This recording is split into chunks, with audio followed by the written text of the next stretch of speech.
அஸ்ஸலாமு அலைக்கும். இறைவன் எதை நாடுகிறானோ அது மட்டுமே நம் வாழ்க்கையில் நடக்கும்.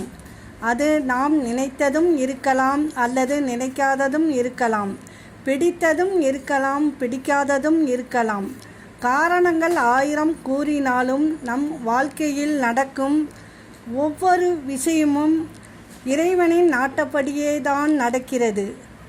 எங்கள் இறைவா, பலா முசீபத்துகளை விட்டும், கடும் தீராத நோய் நொடிகளை விட்டும், அகால மரணத்தை விட்டும், உலகின் கேவலத்தை விட்டும், எதிரிகளின் சூழ்ச்சிகளை விட்டும், பிறரிடம் கையேந்துவதை விட்டும், ஈமானுடைய தன்மையை இழப்பதை விட்டும், இறைவா உனக்கு மாற்றமாக நடப்பதை விட்டும், இன்னும் எங்களுக்கு ஏற்படும் பல இடையூறுகளை விட்டும் எம்மையும் எம் குடும்பத்தினரையும் அனைவரையும் பாதுகாப்பாயாக.